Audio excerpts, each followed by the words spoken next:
సకల ఘనత మహిమా ప్రభావములు సర్వలోక దేవునికే చెందునుగాక.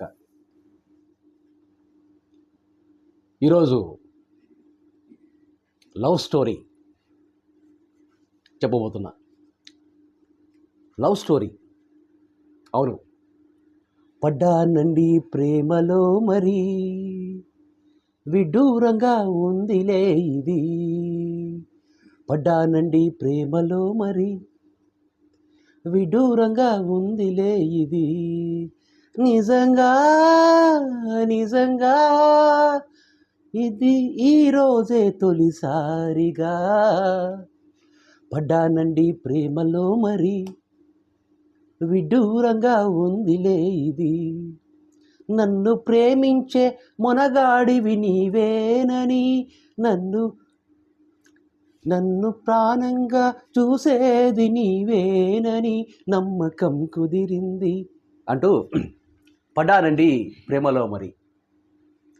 ఇంకేంద్రా, పద్మాకరేజకు మొగోడు కదా, మళ్ళా వానికి మొనగాడు దొరికినాడా, అయిపోయినాడా వీడు, నపుంసకుడు అయినాడు, నేను నపుంసకుని అని ప్రకటించుకున్నాడు. వీడు అయిపోయినాడు రా, నపుంసకుడు, చక్కగాడు అని అనుకోద్దండి. ఇది దేవుని ప్రేమ. మొదటి ఆజ్ఞ యెషూవ చెప్పిన దేవుని మాట యెషూవ నోట. అదే మాట నీ నోట, నా నోట, మనందరి నోట అయి ఉండాల.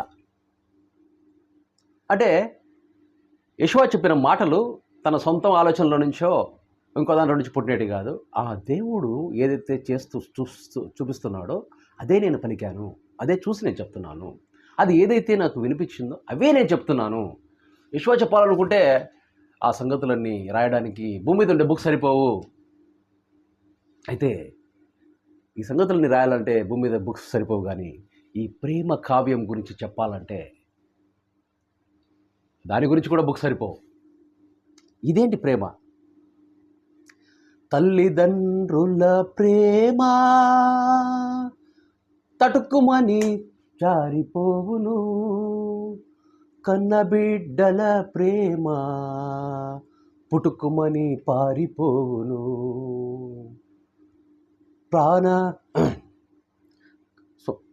ప్రేమికురాలి ప్రేమ పుసుక్కుమని పారిపోవును, కన్నబిడ్డల ప్రేమ కరుక్కుమని కారిపోవును. ఎన్నడెన్నడు మారనిది నా దేవుని నిత్య ప్రేమ, ఎన్నడెన్నడు వీడనిది నా దేవుని నిత్య ప్రేమ. ప్రేమ, దేవుని ప్రేమ, అది ఎన్నడు కొలువలేనిది. నిజము దీనిని నమ్ము, ఇది ధర అందించలేనిది, ధర అందించలేనిది, ఈ ధర ఎందించలేనిది.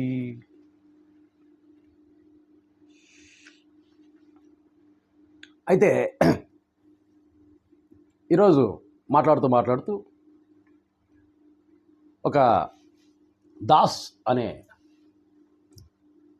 దేవదాసుతో మాట్లాడుతూ, గాడ్ సర్వెంట్తో మాట్లాడుతూ, పొద్దున్నే లేసి ఏం చేస్తావయ్యా నువ్వు అన్న, ఏం చేయాలి మనం అన్న అంటే మన బాధలన్నీ చెప్పుకోవాలా. అప్పుడు అనిపించింది, నేను చెప్పా, పొద్దున్నే లేచి నువ్వు చేయాల్సిన పనే, అసలు దేవుడు నిన్ను లేపుతాడు. నిజంగా నువ్వు దేవుని కుమారుడు అయితే నీకు 3, 4, 5 తెల్లారుజామున చెప్పేది కదా. ఇదంతా ముసలిలా కొడుకు, ఇంకేం పని పాట లేదు, ఎప్పుడన్నా పడుకుంటాడు, ఎప్పుడన్నా లేస్తాడు, వీడు అడిగేవాడు ఎవడు, వానికి వాడే బాసు అని మీరు అనుకోవచ్చు. కానీ ఇప్పుడు ఏ పని లేకుండా తెల్లారుజామున 3 గంటలకు కానీ 4 గంటలకు కానీ ఎందుకు లేస్తాడు? ప్రేమలో పడ్డానండి ప్రేమలో మరి విడ్డూరంగా ఉందిలే ఇది. పడ్డానండి ప్రేమలో మరి విడ్డూరంగా ఉందిలే ఇది. నిజంగా నిజంగా ఇది ఈ రోజే తొలిసారిగా. ప్రతిరోజు ఒక కొత్త రోజు, ప్రతిరోజు ఒక కొత్త రోజు, ముందే స్తుతి చెల్లించాలి ఈ రోజు. ఇది కాదు తప్పు. లేచిన వెంటనే నువ్వు చేయవలసిన పని ఆ దేవునికే నువ్వు ఐ లవ్ యూ అని చెప్పడం. ఇదే మొదటి ఆజ్ఞ. నీ పూర్ణ బలముతో, నీ పూర్ణ ఆత్మతో, నీ పూర్ణ వివేకముతో, నీ పూర్ణ మనస్సుతో ఎవరిని ప్రేమించాలా? నీ దేవుణ్ణి, నీ తండ్రి అయిన దేవునిని ప్రేమించుము. సారీ, కళ్ళ మీద పడుతున్నాయి, ఏం స్టైల్ కోసం కాదు, సారీ. ఎవరిని ప్రేమించాలి? ఎప్పుడు ఎవడన్నా ప్రేమలో పడ్డోడికి తెలుస్తుంది. ప్రేమలో ఫస్ట్ చేయాల్సిన పని ఏంటంటే, ఫస్ట్ ప్రేమ అనేది కన్ఫర్మ్ చేసుకోవాలి. ప్రేమ కన్ఫర్మ్ కాకుండా మనం ఏం చేసినా కానీ అది ఒప్పుకోరు, జనాలు ఒప్పుకోరు. ప్రేమ అని కన్ఫర్మ్ అయిన తర్వాత మనం చేయవలసిన మొట్టమొదటి పని ఐ లవ్ యూ. ఈ 3 ముక్కల కోసం 143 అంటారు కొంతమంది, పెద్దలు తెలియకూడదు. అంటే ఐ 1, లవ్ LOV 4, యూ అనేది సేఫ్గా చెప్పాలంటే అసలు ఐ లవ్ యూ చెప్పకూడదు, ఐ లవ్ యూ 2 అని చెప్పాలి. నేను కూడా అదే చెప్తున్నా ఈరోజు. ప్రొద్దున్నే లేచిన తర్వాత నువ్వు చెప్పవలసింది ఐ లవ్ యూ 2. దేవుడు లోకమును ఎంతో ప్రేమించను కనుక, అంటే దేవుడు లోకమును ఎంతో ప్రేమించను. ఇంత ప్రేమించను కాదు, ఎంతో ప్రేమించను. అంటే లెక్కకు అలివి కాలంత, చెప్పలేనంత, మాటకు మనము ఊహకు అందనంత, మాటలతో వివరింపలేనంత అంత దేవుడు ప్రేమించాడు కనుక ఆల్రెడీ ఆయన చెప్పినాడు ఐ లవ్ యూ అని. దేవుడు మనకు ఐ లవ్ యూ రా, ఐఎమ్ సారీ రా. వాడు చిన్న కొడుకు లూసిఫర్ గారు చేసిన పనికి మిమ్మల్ని కూడా శిక్షించాల్సి వచ్చింది, తప్పదురా. రూల్ పెట్టుకున్న తర్వాత rule is rule for all. మీకు తినవద్దన్న ఫలమును మీరు తిని మీలో ఉన్న దేవుని ఆత్మను మీరు కోల్పోయినారా, మనుషులకు చెప్తున్నాడు. కానీ ఇప్పుడు మీరు తిన్న ఫలం ఏంటిది? మంచి చెడ్డల వివేచన కల ఫలం. యెషూవా పరలోకంలో దేవుని కుమారుడితో మాట్లాడుతున్నాడు. దేవుని కుమారులు అంటే రాజ్య సంబంధులు, అంటే ప్రధాన దూతలు ఎవరు? లూసిఫర్ అనేది ఆల్రెడీ తన్నేసినాడు, చిన్న కుమారుని ఆల్రెడీ తన్నేసినాడు. మిగిలినది గాబ్రియల్ దూత, మెసెంజర్. అంటే వేరే లోకాలతో ఆయన ఏదైనా చెప్పాలనుకుంటే, దేవుడు చెప్పాలంటే, నాకు దేవుడు కనపడినాడు, యెషూవా కనపడినాడు, తెల్లని వస్త్రము కనపడినాడు, సిలువ ఇవన్నీ ఉట్టి మాటలు. అవన్నీ వాళ్ళు ఎవరిని మెసేజ్ చెప్పాలంటే మెసెంజర్ వస్తాడు. ఇప్పుడు ఎవరు వచ్చినా కానీ అది దేవుని సంబంధమైన దూత నీ దగ్గరికి వచ్చినప్పుడు మనం ఏమనుకుంటామంటే, ఇప్పుడు జగన్ ఉన్నప్పుడు వాలంటీర్ వ్యవస్థ బాగుండింది. వాలంటీర్లు ఏం చేస్తారు? పెన్షన్ వచ్చి తీసుకొని ఇస్తారు. వీడు దిక్కుమాలినోడు తెలివితో కూడా ఏమనుకుంటా అంటే, ఈ వాలంటీరే ఇస్తున్నాడేమో తన సొంత డబ్బు అన్నట్టుగా ఫీల్ అయిపోతారు. ఇప్పుడు డెలివరీ బాయ్ వచ్చి మనకు జొమాటోలో కానీ స్విగ్గీలో కానీ ఫుడ్ ఆర్డర్ చేస్తాడు. ఇప్పుడు నేను ఆర్డర్ చేస్తాను అనుకోండి, నా కొడుకు కానీ ఆర్డర్ చేస్తాను, లేదా ఎవరో ఒక పేదవాళ్ళకి ఇవ్వాలని వాళ్ళ అడ్రస్ చూసి ఓకే ఆర్డర్ చేసేసాను. ఆర్డర్ చేసిన తర్వాత ఇప్పుడు ఫుడ్ ఎవరు డెలివరీ బాయ్ వచ్చి డెలివరీ చేస్తాడు. ఇప్పుడు మనం ఏం చేయాలా? ఒకవేళ ఫోన్ చేసి థ్యాంక్స్ చెప్పాలంటే డెలివరీ బాయ్కి చెప్తావా థ్యాంక్స్? లేకపోతే వాడిని ఇంట్లో పెట్టుకొని వాడిని పక్కన పెట్టుకొని వాని మీద అరే భలే చేసావరా డెలివరీ ఫాస్ట్గా అని వాడిని పట్టుకొని వాడిని పక్కన కూర్చోబెట్టుకుంటామా? అట్లనే కొన్ని డెలివరీ సర్వీసెస్ చూస్తే ఇంకా అమెజాన్, ఫ్లిప్కార్ట్, షాపింగ్కి ఇంకా చాలా ఉన్నాయి. ఇవి చాలు, అమెజాన్, ఫ్లిప్కార్ట్ ఓకే ఎగ్జాంపుల్కి. మా నాన్న నాకు వీడు సరిగ్గా మాట్లాడలేదురా, వీడికి కొవ్వు ఎక్కువైపోయింది, మదం ఎక్కువైపోయింది, వీడిని నేను ప్రేమిస్తున్నాను అని తెలియజేయడానికి ద కాస్ట్లెస్ట్ ఫోన్ కొనేసినాడు. నాకు అమెజాన్లోనూ బుక్ చేసినాడు. హలో, మా నాన్నగారు నాతో మాట్లాడాలనుకొని సుమారు ₹1,00,000 పైన ఉండే మంచి ఫోను, శాంసంగ్ S25 ఇంకా రాలేదనుకుంటా ఏమో, లేదా iPhone 15 కొని పంపించాడు. ఎందుకంటే నన్ను దగ్గరగా చూడాలి, నాతో వీడియో కాల్ చేయాలి, మంచి క్లారిటీ కావాలా అని చెప్పేసి ఆ ఫోన్ పంపించాడు. నేనేం చేయాలా? నేను అవి పంపించిన దానికి సార్థకతంగా నేనేం చేయాలంటే నేను ఆయనతోటి ఎప్పుడు వీడియో కాల్ చేసి మాట్లాడుతూ ఉండాల. ప్రేమతో పంపించాడు కాబట్టి ఐ లవ్ యూ నాన్న, ఆల్రెడీ ఐ లవ్ యూ అకాలా అని చెప్పింటే ఫోన్ చేయని వెంటనే ఐ లవ్ యూ నా ముద్ర కొడుక అంటే నేనేం చెప్పాలి? ఐ లవ్ యూ టు నాన్న అని చెప్పాలి. అదే నేను చెప్తాను. అంతేగాని నువ్వు డెలివరీ బాయ్ని పట్టుకొని వాని ఇంటికి తెచ్చుకొని వాని కాలు రే నాకు ఎట్ట వాడాలో చెప్పరాడైనా అంటే వాడు చెప్పినాడు అనుకో, ఇక వాని ఇంట్లో కూర్చుకొని ఏదైతే పర్పస్ అయితే ఏదైతే ఉందో ఆ పర్పస్ సాల్వ్ కాకుండా వానికి తప్పట్టు తాళాలు కొట్టుకుంటా అబ్బా ఈ డెలివరీ బాయ్ గారు నాకు ఐఫోన్ ఇచ్చాడయ్యా అబ్బా బాబా అబ్బా బాబా అని చెప్తే పంపించేది నానేం కావాలి? పర్పస్ ఏం కావాలి? ఇప్పుడు ఈరోజు ఉన్న వ్యవస్థ కూడా అలాగే ఉంది. దేవుడు మనల్ని ప్రేమించి రే మనుషులారా తప్పైపోయిందిరా, sorry, now I love you, ఇదిగో ప్రధాన దూతైన మిఖాయిలు నువ్వు యుద్ధం చేయాలి, సమయం లేదు మిత్రమా అంటే చెప్పండి నాన్నగారు ఏం చేయాలి? మీ మాటే శాసనం చెప్పండి నాన్నగారు అంటే నాన్న అన్నాడు, తండ్రి అయిన దేవుడు అన్నాడు, ఈ యుద్ధం మిగతా యుద్ధాల్లా కాదు, ఇది ఇక్కడ శౌర్యం కాదు ముఖ్యం, ఇక్కడ కావాల్సింది సహనం, ఇక్కడ కావాల్సింది ప్రేమ. ఎవరితో చేయాలన్న యుద్ధం? నువ్వు చేయాల్సిన యుద్ధం నీ తమ్ముడైన లూసిఫర్తో. ఇప్పుడు మనం తయారు చేసుకున్న ఈ మనుషులందరూ లూసిఫర్ వైపు ఉన్నాడు, ఒక్కడు లేడు. ఇప్పుడు అందరూ తప్పిపోయిన కుమారులే. ఇప్పుడు నువ్వు దేవుని కుమారుడు కాబట్టి నువ్వు వెళ్ళి నువ్వు దేవుని కుమారులను తయారు చేయి. వాళ్ళు కోల్పోయిన దేవుని ఆత్మ, ఆదాము హవ్వలు కోల్పోయిన దేవుని ఆత్మని వాళ్ళలో ప్రవేశపెట్టిరా నాన్న. సారీ నాన్న, అది మనకు ఒక పాయింట్ మిస్ ఇక్కడ. మనము వాళ్ళకు ఈ మంచి చెడ్డల వివేచన ఫలం అప్పటి నుంచి డెసిషన్స్ వాళ్ళే తీసుకుంటారన్న. ఇప్పుడు అది మన క్యారెక్టరిస్టిక్సే వాళ్ళకి ఇచ్చినాం కదా, మన పోలికనే వాళ్ళకి ఇచ్చినాము, డెసిషన్ మేకింగ్ మాత్రం వాళ్ళదేనా? మరి ఎలాగరా? విత్తనం వేసొస్తా. ఏ విత్తనం వేస్తావు? రాజ్య సంబంధులు అనగా కుమారుల విత్తనం వేసేస్తా, దైవ కుమారుల విత్తనం వేసేస్తా.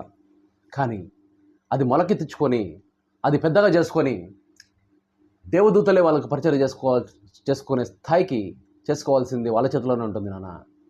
Very good. మరి దీనికి నువ్వు నీ రక్తాన్ని చిందించాలా? వాళ్ళ కోసం అక్కడ చనిపోవాలా? ఏంటన్నా చెప్తున్నారు? నేనెందుకు రక్తం చిందిస్తా? నేను మిఖాయేల్ని ఏ యుద్ధంలో కానీ ఒక చిన్న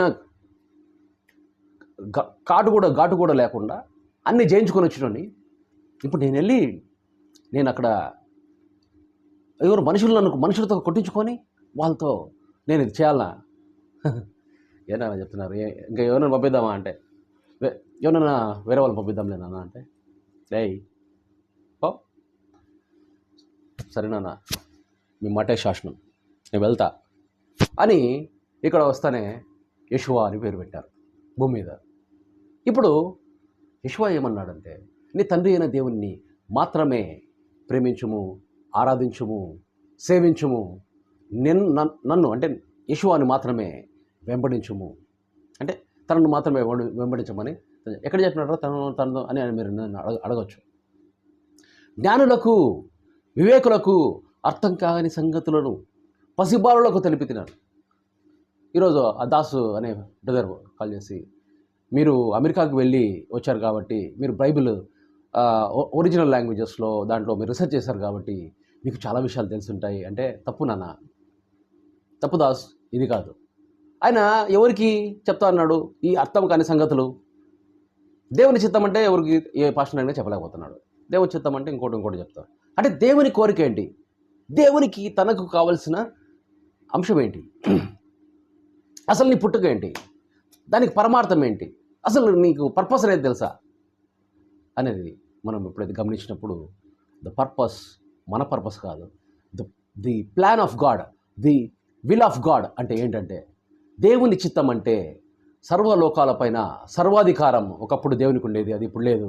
అది తెచ్చిచ్చే బాధ్యత దేవుని కుమారులది. అంటే నీది నాది. యెషువాది కాదు. యెషువా వచ్చేసాడు, తను చేయవలసింది చేసేసాడు. తను నిన్ను దేవుని కుమారుడుగా అవ్వడానికి కావలసినవన్నీ సెట్ చేసి వెళ్ళిపోయినాడు. నీలో దేవుని కుమారుడు అనే విత్తనం వేసి వెళ్ళిపోయినాడు. తప్పుడు బోధలు ఏం చెప్తారంటే, యేసే దేవుడిని మీరు నమ్మండి, యేసే నిజమైన దేవుడు. అంటే ఇంకా అబద్ధమైన దేవుడు ఒకడు ఉన్నాడు, వీడు యేసు నిజమైన దేవుడు. ఎవరు? మా అన్నయ్య వచ్చి నిజమైన దేవుడు. ఇప్పుడు నాకు ఇంకో భూలోకంలో నాకు తమ్ముడు ఉన్నాడు, వాడు నేనంటే ప్రాణం, నాకు కూడా మా తమ్ముడు అంటే ప్రాణం. కానీ నన్ను ముద్దుగా రాజన్న అంటారు. రాజన్న దేవుడు అంటే ఒప్పుకుంటాడా? వాడు అనమానండి వాడి నోటితోటి. రాజన్న మంచోడు, రాజన్న నాకు చాలా ఇష్టం, రాజన్న దేవుని పోలి ఉంటాడు. గుడ్, వెరీ గుడ్, బాగుంది. రాజన్న మా నాన్న పోలికలో ఉంటాడు. కరెక్ట్, నిజమే. హెయిర్ స్టైల్ కూడా అందుకే ఇలా పెట్టుకున్నాను. నా మీసాలు వస్తే ఇంకా తిప్పానంటే ఇంకా రాజరత్నమా పద్మాకర్ అన్నట్టు ఉంటుంది. Natural genetic composition. కాళ్ళు గోరలో కూడా గీత సేమ్ ఉంటుంది అనమాట. నాకు మా నాన్నకి కంట్లో మచ్చ కూడా సేమ్ ఉంటుంది.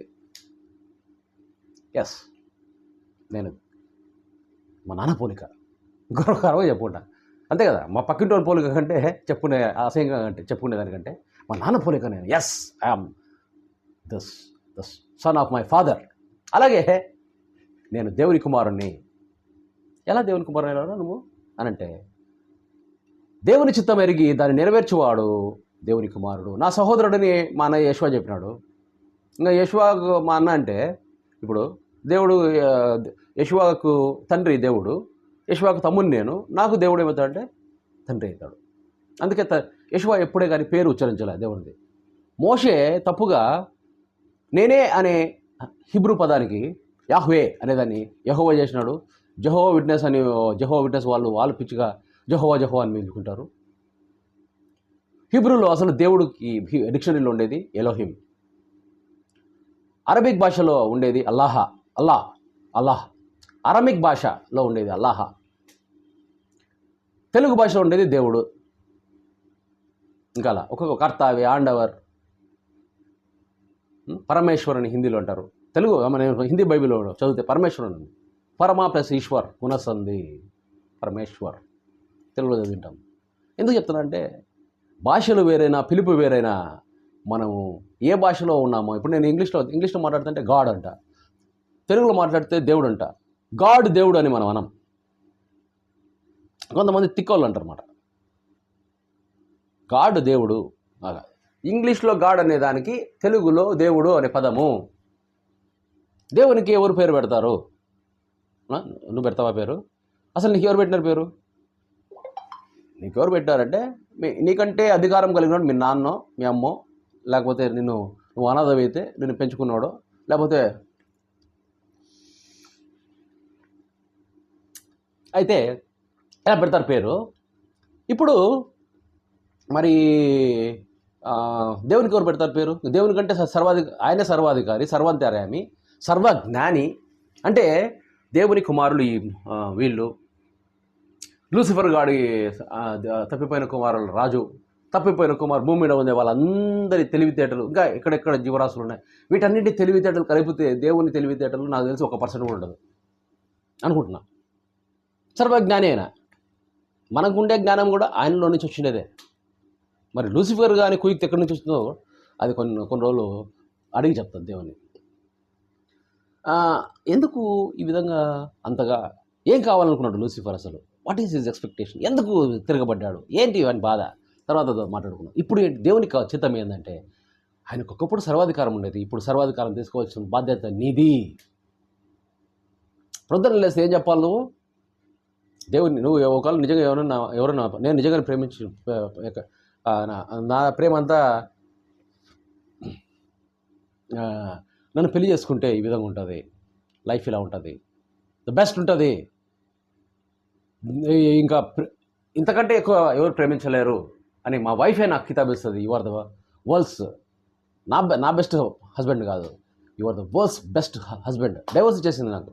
ఎంత ప్రేమ అంటే నా భార్యకి, తను పూర్తిగా దేవునిలో నిమగ్నమై దేవుని పరిచర్య చేసుకుంటూ పోవాలా, దేవుని బాధ్యత చేసుకుంటూ పోవాలా, నా వల్ల నువ్వు ఇబ్బంది పడకూడదు అని నాకు ఇంచుమించు 50-60 కోట్ల ఆస్తి ఉన్నా కానీ ఒక రూపాయి కూడా తీసుకోకుండా నువ్వు కావాలంటే పెళ్లి చేసుకో అని చెప్పి వెళ్ళింది తను.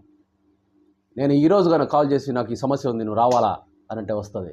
మా ఇద్దరికి శరీర కలయిక కొన్ని సంవత్సరాల నుంచి 2022లో డైవర్స్ అయింది. అయినా కానీ ప్రేమ మాత్రం మా ఇద్దరికి అది తీసిపోలేని ప్రేమ. ఇప్పుడు ప్రేమించినప్పుడు ఏం చేస్తాము? First I love you. ఆ మాటలకి ఏం అర్థమే ఉండదు అసలు. నేను నిన్ను ప్రేమిస్తున్నాను అంటే ఇప్పుడు ఇంగ్లీష్లో అయితే ఐ లవ్ యూ టూ అంటారు. తెలుగులో నేను నిన్ను ప్రేమిస్తున్నాను అంటే నేను కూడా నిన్ను ప్రేమిస్తున్నాను. ఇప్పుడు మనం పొద్దున్నే చెప్పాల్సింది దేవునికి ఏంటంటే నీ సోదే, నీ సొల్లు, నీ బాధ ఇవన్నీ ఆయనకు ఆల్రెడీ తెలుసు. అరే నీ తల వెంట్రుకలు ఉండే నీకు తెలుసా? దేవునికి తెలుసంట. అంటే నీ తల వెంట్రుకలతో సహా ఆయన తెలిసిందంటే నీకు ఎన్ని సెల్స్ ఉన్నాయి, ఎన్ని సెల్స్ వచ్చిపోతాయి, ఎన్ని సెల్స్ పట్టు చాలా అంతా ఆయన చేతిలో ఉన్నప్పుడు ఇంకా నీ ప్రాబ్లమ్స్ ఆయనకు తెలియకుండా ఎట్లుంటుంది? అయితే అడకతినే బ్యాచ్ కూడా ఉంటుంది. అంటే ఇప్పుడు అమ్మ పుట్టిన పిల్లోనికి టైం రాగానే కరెక్ట్గా పాలిస్తుంది, కానీ వీడికేంటి అమ్మ మర్చిపోతుందేమో అని అని ఏడుస్తున్నాడు. అప్పుడు తల్లి పరిగెత్తుకుంటూ వచ్చి పాలిస్తుంది అంటే వీడు అనుకుంటాడు ఏడుస్తేనే తల్లి ఇస్తుంది పాలే. అసలు నా కొడుకు ఇంతవరకు పాల కోసం ఏడ్చింది చూడలేదు చిన్నప్పుడు. నేను పుట్టినప్పుడు టైం వస్తానే వాళ్ళ అమ్మ ఇచ్చేస్తుంది. ఇవ్వకుండా కానీ వాడు ఏడ్చేవాడు కాదు. ఇది గొప్ప, అందరికీ ఇది కామన్. కాకపోతే మనము ఎట్లా అలవాటు చేస్తే అట్లా. వాడు ఏడుస్తూనే, వాడు ఆకలేస్తే వాడు ఏడ్చాలా, వాడు ఏడుస్తూనే ఇచ్చే మూర్ఖపు తల్లికి ఈ మూర్ఖపు కొడుకు ఏడుస్తూనే ఉంటాడు. మరి ఏడుస్తే మంచి గొంతు వస్తుందేమో నాకు తెలియదు, కానీ మా కొడుకు అయితే మాత్రం నేను ఏడ్చిందిలే చూడలా. మా పక్కనే పడుకునేవాడు, ఉయ్యలేదు ఆయనకి అసలు. Yes my son, I'm proud of my son. ఏంటి డెసిషన్స్ మేకింగ్ వానికి అప్పచెప్పేసినాను. అయితే డిస్కషన్ చేసుకుంటాం. అయితే I'm more proud of my father. అంటే మా నాన్నగారు రాజరత్న గారి గురించి కాదు నేను చెప్పేది. మై గాడ్, ఆయన అసలు నన్ను ఎంత ప్రేమిస్తున్నాడంటే నేను బాధపడితే ఒప్పుకోడు ఆయన. ఎవరి గురించైనా నేను కోపం బాధపడితే వాళ్ళను ఇబ్బంది పెడతాడు. వాళ్ళకు ఇన్ఫెక్షన్, లేకపోతే వానికి జ్వరం, వాళ్ళ ఇంట్లో ప్రాబ్లమ్స్ అంటే వాడు నాకు ఇవ్వాల్సింది ఇవ్వడు. వాడేమనుకుంటాడు మా 10 రోజులు దాచుకొని ఇచ్చుదాము, లేదా వానికి వేరే అన్నీ గుర్తుకు వస్తాయి, కానీ నాకు ఇవ్వాల్సినట్టు మాత్రం గుర్తుకు రాదు. వానికి లేనిపోయిన ప్రాబ్లమ్స్ వాడు కొని తెచ్చుకుంటాడు. అంటే నాకేదో వాడు ఇవ్వాలా నేను చెప్పే మీద వాడు ఇచ్చినా ఒకటి ఇవ్వకున్నా ఒకటి. దేవుడు అనుకోని రీతిలో ఎక్కడి నుంచో నీకు ఆయన పుట్టిస్తే ఎప్పుడు నువ్వు ఆయన చిత్తం నెరవేరిస్తే దెన్ యూ భారము మోయు సమస్త జల్లులరా నువ్వు అసలు ముందు దేవుని దగ్గర ఫస్ట్. అప్పుడు నీకు విశ్రాంతి అంటే it's not death, it is not retirement కాదు, డెత్ కాదు, ఇట్ ఈస్ నాట్యం, డ్యాన్స్, పరవశం. అసలు పరవశం అనే వర్డ్ చాలామందికి తెలియదు. ఇంకా కొంతమందికి ఎక్స్టసీ, కొంతమందికి ఈ సెక్షువల్లో టాప్ లెవెల్ పోవడం తెలిసిండదు కొంతమందికి. చాలామంది లేడీస్కి అది తెలియదండి చాలామందికి. మనకెందుకు కానీ ఇంకోలా. అయితే దేవుని యొక్క బాధ్యతలో నీకొచ్చే ఆ సంభాషణలో, ఆ ప్రేమలో, ఆ యొక్క అన్యోన్యతలో నీకొచ్చే పరవశం ఎప్పుడన్నా అసలు నీకు బాడీ అంతా మొత్తం హెయిర్ నిక్కబడుచుకుంటుంది, గూస్ బంప్స్ అంటారు దాన్ని. అసలు నువ్వు ఊగిపోతుంటావు. ఇది నీలో లేదంటే నువ్వు తప్పిపోయిన కుమారుడని నీకు అర్థం. నీ జీవితంలో నాట్యం లేదు, నీ జీవితంలో సంతోషం లేదు, నీ జీవితంలో ఏడుపు, నీ జీవితంలో శ్రమ, నీ జీవితంలో ఆశ, నీ జీవితంలో దురాశ, నీ జీవితంలో పక్కవాడిని చూసి ఏడ్చడం, వాడిని నాకు కావాలనుకోవడం. ఇప్పుడు పక్కవాడికి ఎవడిస్తున్నాడు? పక్కవాడికి ఇచ్చేది దేవుడే. నువ్వు పక్కన దగ్గర ఆశిస్తున్నావు అంటే ఏది అర్థము? ఇప్పుడు వాడు తిని ఎరిగిండేది నువ్వు తింటావు అనే కదా అర్థము. ఎందుకు దానికి బదులు నువ్వే డైరెక్ట్గా ఆయన దేవుని అడగచ్చు కదా. నీకే నాణ్యమైన ఫుడ్ ఇస్తాడు, మళ్ళీ వాడు ఇంకో డైజెస్ట్ చేసుకొని వాడు ఎరిగిండేది నువ్వు తినాల్సిన అవసరం ఏముంది? ఇప్పుడు నాకు ఇచ్చిన దేవుడు నీకు ఇవ్వడా? నీకు ఇవ్వడంటే, నీకు ఇవ్వడం లేదంటే నువ్వు చేయాల్సింది ఏంటంటే you are not following the rules. The first rule is say God I love you too. నేను నీకు ప్రేమిస్తున్నాను నాన్న. మీ ప్రేమకు ప్రతిధ్వనిస్తూ, మీ ప్రేమకు నేను స్పందిస్తూ, మీ ప్రేమకు నేను ఐ లవ్ యూ అంటే నువ్వు నన్ను ప్రేమించావు కాబట్టి నేను ప్రేమించడం కాదు. You should come out from your heart. చాలామంది ఏం చేస్తారంటే దేవుడు అంటే ఏం చెప్తారంటే, పోయి నువ్వు చచ్చిపోతే ఆడిపోతావరా నువ్వు? అసలు నిత్య నరకం ఎంత భయంకరంగా ఉంటుంది నీకు తెలుసా? ఆ నరకము ఇంకా కంటిన్యూస్గా నువ్వు కాలుతుంటావు. నేను కూడా చెప్పిన, కానీ ఇది కాదు. ఏదో వస్తుందని నువ్వు ప్రేమించడం కాదు. ప్రేమలో you don't expect anything in return. నీకు ఏమొద్దు, నాకేమొద్దు అని ఎప్పుడైతే నువ్వు అన్నావో నీకు అన్నీ మళ్ళీ ఇది చెప్పినా సీక్రెట్ చెప్పినా నేను ఎట్లా చేయొద్దండి. మీకు జెన్యూన్గా మీరు ప్రేమించండి. జెన్యూన్గా ఎప్పుడైతే నువ్వు ప్రేమించినావో నువ్వే బాస్. అర్థమవుతుంది? జెన్యూన్గా ప్రేమించండి. ఈరోజు జెన్యూన్ ప్రేమ అనేది కనపడంలే. అవసరాలకు ప్రేమిస్తారు, అవసరాలకు దూషిస్తారు. నేను ఇచ్చేదో కోరుకుంటారు, అది రాగానే మళ్ళీ నువ్వు అది ఎక్కడ తీసుకుంటావో అని నేను దూరం చేస్తారు. నీ దగ్గరే ఉన్నట్టు అంటారు, నిన్ను నమ్మిస్తారు, నీకు రావాల్సింది రాకుండా చేస్తారు, కొంచెం వచ్చేట్టు చేస్తారు. మళ్ళీ వాళ్ళు ఏదో నీకు ఫేవర్ చేసేట్టుంటారు. మనుషులు ఈ యొక్క భూలోకంలో ఉండే మనుషులు మితిమీరిపోయిన జ్ఞానవంతులు అనుకుంటారు. దేవుని జ్ఞానం ముందు మనుషుల జ్ఞానము చాలా తుచ్చమైనది, నీచమైనది, విలువలేనిది. అందుకే దేవుడు అంటాడు, నువ్వు పరలోక రాజ్యాన్ని పోవాలంటే నువ్వు చిన్నపిల్లలుగా మారు ముందు. అప్పుడు అంటాడు వినేవాడు, ఎలాగ మాత్రం మళ్ళీ చిన్నపిల్లలు అంటే నేను మళ్ళీ తల్లి గర్భం నుంచి చూసినాము, మళ్ళీ తల్లి గర్భంలో పోవాలి దూరాలన అంటే పచ్చిగా చెప్పాలంటే మళ్ళీ వెళ్ళిపోవాలా ఆడి నుంచి.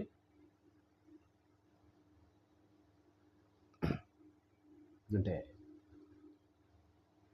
చిన్నపిల్లలుగా మారడం అంటే ఏంటంటే, ఇప్పుడు మనిషికి 3 ఉంటాయి.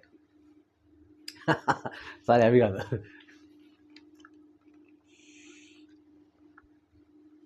ప్రాణము, శరీరము ద బాడీ, ప్రాణము ద సోల్, అండ్ ఆత్మ ద స్పిరిట్. ఈ మధ్యలో ఉండేది వద్దు అంటున్నాడు యశ్వక్ కూడా. ఈ మధ్యలో అది లేదు అంటే ఈ ప్రాణంలో ఉండే మేధస్సు యశ్వక్ లేదు. ఈ మేధస్సు అంటే ఈ లోక జ్ఞానం నహి ఇల్లే. ఈ ప్రాణంలో ఉండే మనోభావాలు ఇల్లే. ముఖం మీద ఊసి గుమ్మ మీద గుద్ది కొరడాలతో కొట్టి ములకిరటం వేసి తొక్కి అంతగా కష్టపెడతాంటే మనమైతే ఏమంటాం? కోపం వచ్చిందంటే మొన్న ఒక పాస్టర్ చెంప పగలగొట్టినా ఆపకే ఒక 6 అంటే బైబిల్లో ఒక చెంప చూపించి కొడితే ఇంకో చెంప కొట్టమన్నాడు. కానీ ఆ పాస్టర్ పక్కా మోసగాడు. మా నాన్న చెప్తున్నాడు అసలు 100 రోజులు పోదురా అని.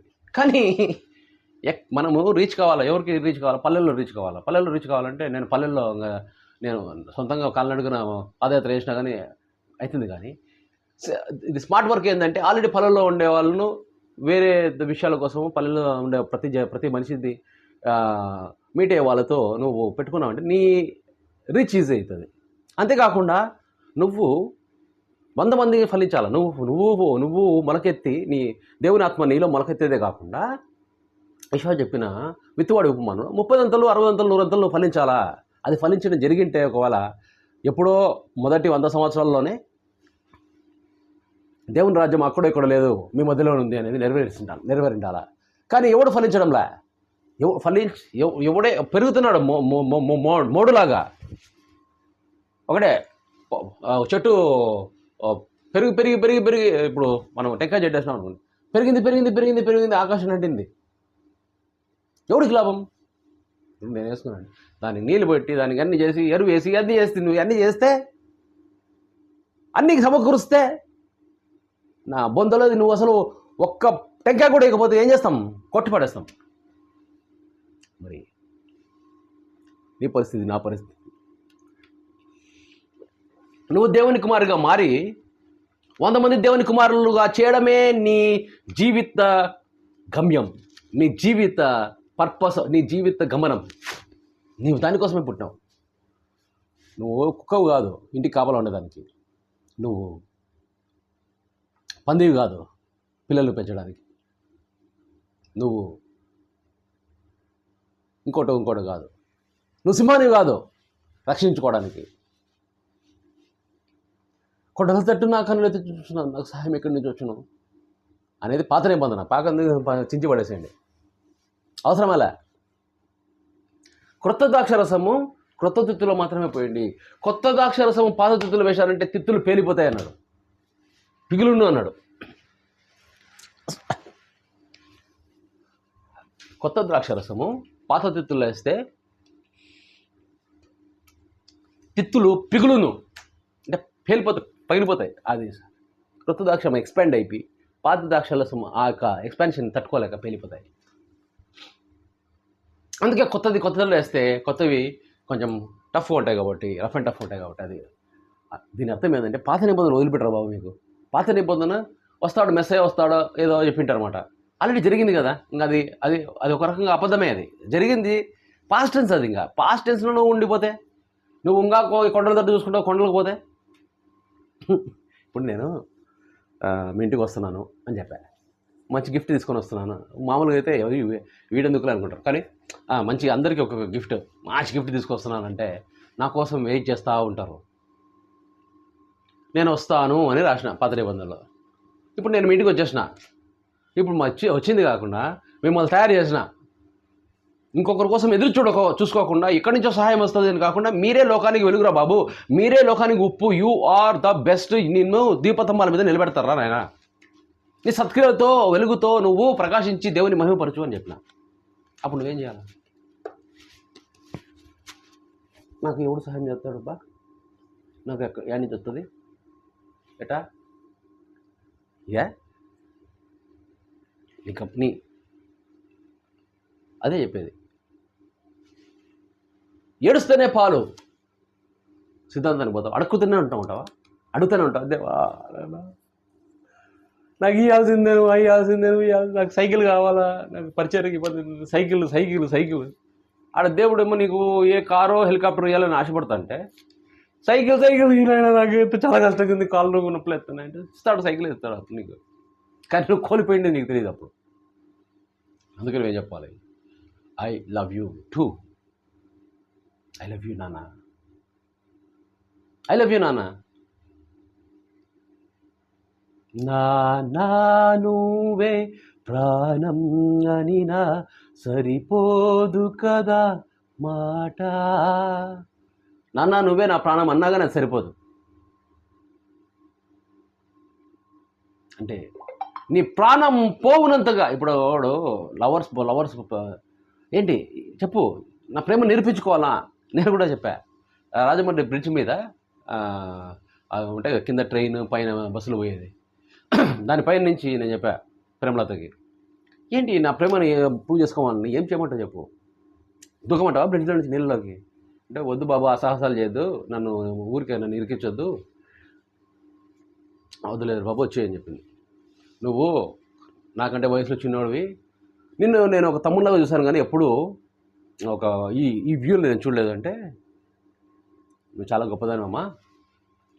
ద మోస్ట్ ఎలిజిబుల్ బ్యాచులర్ ఆ టైంలో నేను కడపలో, నన్ను పట్టుకొని తమ్ముళ్ళగా ఎందుకు చూస్తారు?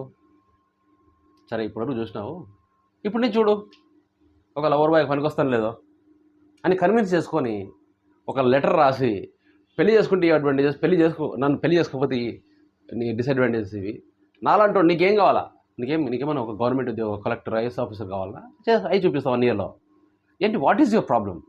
నువ్వు ఉంటే సందడి, నువ్వు ఉంటే ఆఫీస్ సందడి, నువ్వు ఉంటే ఎక్కడికి పోయినా అక్కడ సందడి, పెళ్ళికి పోతే పెళ్లి సందడి. ఈమె పెళ్లి కూతురు కాదు అయినా కానీ వేరే వాళ్ళ పెళ్ళికి పోతే కూడా పెళ్లి సందడి. మా స్టాలిన్ పెళ్ళికి పోయినాం, అంత సందడి, అల్లరి చిల్లర అల్లరి చిల్లర కాదు, చక్కగా సందడి. ఆ సందడి నాకు కావాలా, ఆ సంతోషం నాకు కావాలా. హై అంటే మా అమ్మ అనేది అది పేదరాలు, వాళ్ళ నాయన రోడ్ల మీద అట్టిపండ్లు అమ్ముకుంటున్నాడు, కడప రోడ్ల మీద అడ్డుపండి అమ్ముకుంటున్నాడు. అలాంటిది వాడి కూతురు చేసుకోవాల్సిన కర్మ నాకేంటి? కడపలో కోటిస్ మొదటి మన కమ్యూనిటీలో క్రైస్తవుల్లో అత్యంత ధనికులలో మనము అమెరికా నుంచి ₹1,00,00,000 సంబంధం వచ్చింది. మళ్ళీ నువ్వు అక్కడికి పోయి వాళ్ళ దగ్గర జాబ్ చేయాలి.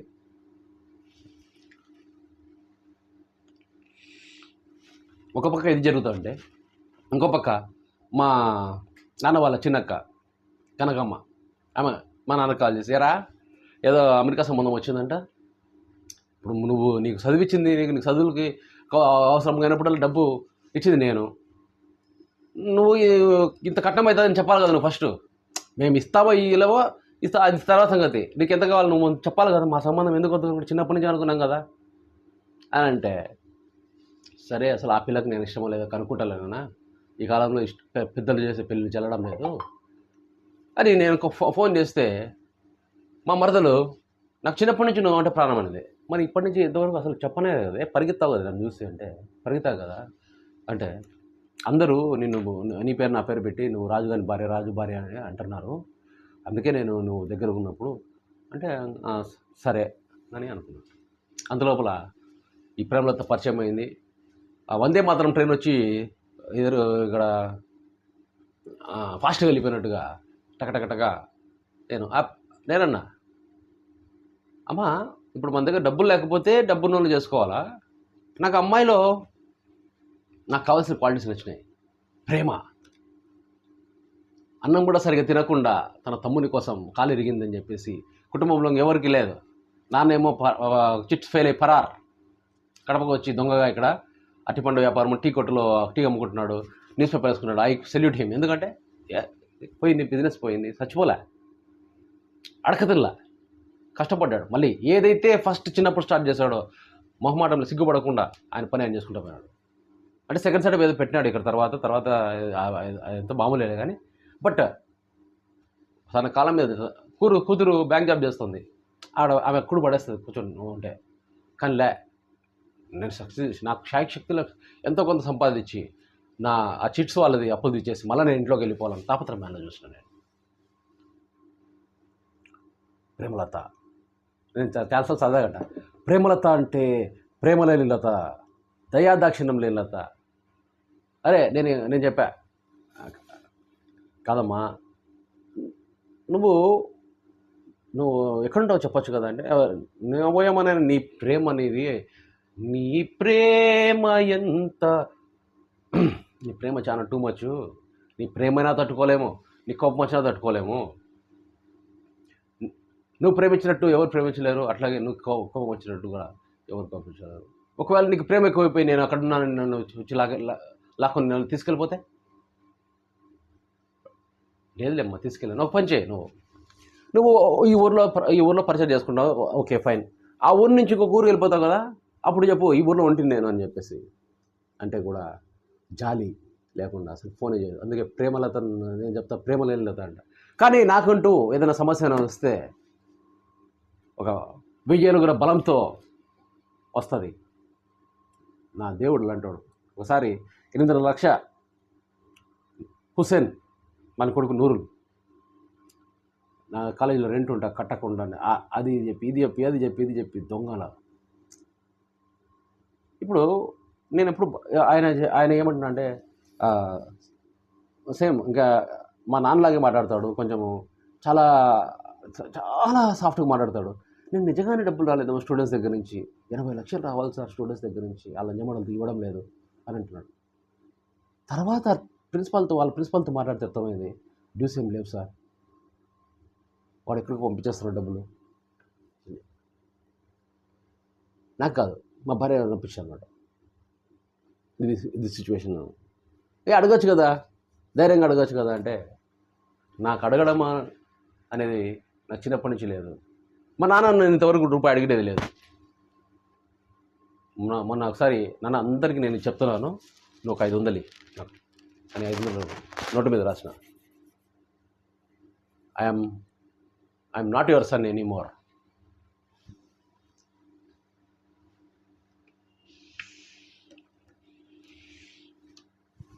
I'm son of God. ఇది అడగలేదు తీసుకున్నా, 500 అన్న తీసుకున్నా. ఎందుకంటే నా జీవితంలో నేను ఆయన ఎప్పుడూ అడిగినట్టు నాకు గుర్తులేదు చిన్నప్పటి నుంచి. స్కూల్ ఫీజులతో సహా ముందుగానే ఇచ్చేసేవాడు. హాస్టల్ ఫీజులతో సహా ఇంకా ఫోన్ చేసి అడుగుదాం అనుకునే లోపల, రే అకౌంట్లో వేసినాను చూసుకున్నావా 20,000 అంటాడు. నేను చెప్పేది 89, 93లో మధ్యలో నేను ఇంజనీరింగ్ చేసినది. మళ్ళీ మా బ్రదర్స్కి కానీ నా సిస్టర్స్ కానీ ఆ స్థితి లేదు. వాళ్ళు అడుకోవాల్సిందే. అంటే అవసరంలే, అడుకోవాల్సిన అవసరంలే. All you need to believe is that God will take. దేవుడు నీ గురించి ఆలోచిస్తున్నాడు, నీకు ప్రేమిస్తున్నాడు, నీకోసమే దేవదూతలు నీకు ఏర్పాటు చేస్తున్నాడు సంగతి నీకు తెలిస్తే నువ్వు ఎంత ఆనందంగా ఉంటుంది. ఇది లేకుండా నువ్వు కీర్తితోటి, స్కీములతోటి, స్కాములతోటి ఎలాగ పక్కన డబ్బులు రాబట్టాలా, ఎక్కడ ఎలా సంపాదించాలి దొంగగా, నీ సంపాదన ధనార్జనలో పడిపోతే, ధనమే రాన్నిటికి మూలమని నువ్వు అనుకుంటే, కొన్ని కోట్లు చూసిన వాళ్ళు కూడా రోడ్ల మీద పాపరుగా పడి వాడిని మోసం చేసి వీని మోసం చేస్తే, వాడు ఎప్పుడో కూడా వచ్చి వాడికి పరిస్థితి బాగాలేనప్పుడు వాడు కొట్టాలా తిట్టాలని అనుకోడా. నీకు అప్పిచ్చినాడు, నువ్వు ఏదో ఒక స్కామ్ చేసి డబ్బులు తీసుకున్నావు, వచ్చి నువ్వు కూడా అనుకోలే ఇలా ల్యాండ్ అవుతుందని. కానీ వాడు నీ వల్ల అన్నం తినలేకపోతున్నాడు, జాబ్ చేయలేకపోతున్నాడు, పగ పెంచుకుంటున్నాడు, చంపేయాలనుకుంటున్నాడు. అంటే ధనార్జనే జీవితం అనుకొని మౌస్ ఇన్ ద వీల్ తిరుగుతుంటుంది, మౌస్ ఇండియా నిలబడి పరిగెత్తాడు, ఇది తిరుగుతూనే ఉంటుంది మౌస్.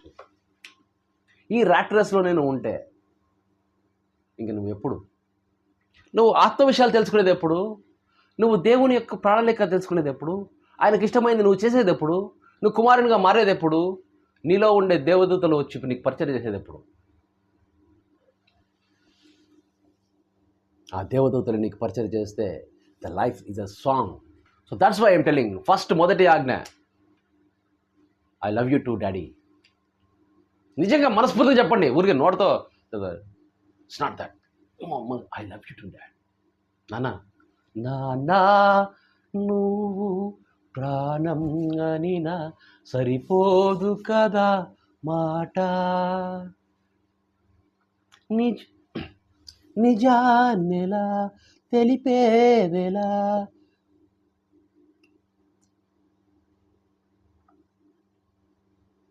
నాన్నకు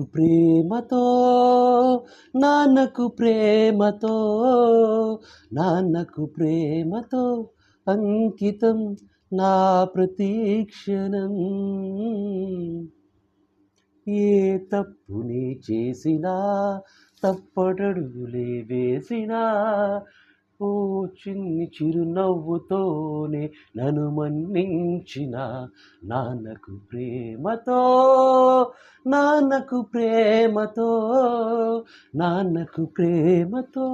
అంకితం నా ప్రతీక్షణం. ఈ పాటతో అలా దేవుడే మన నాన్న. ఆయన్ని ఎప్పుడైతే నువ్వు ప్రేమిస్తావో సర్వాధికారంలో భాగస్వామ్యం నువ్వు అవుతావు. ఈ భూమిలో ఉండే ప్రతి దాంట్లో భాగస్వామ్యం నువ్వు అవుతావు. దేవునికి చెందిన దాంట్లో నువ్వు ఒక వారసుని అవుతావు. వారసునికి వస్తుంది షేర్, పనుడికి వస్తుంది జీతం. నీకు సాలిసాలని జీతం కావాలన్నా, లెక్క పెట్టలేనంత వారసత్వం కావాలా, నిర్ణయించుకో. I love you too God అని చెప్పడం నేర్చుకో. చల్.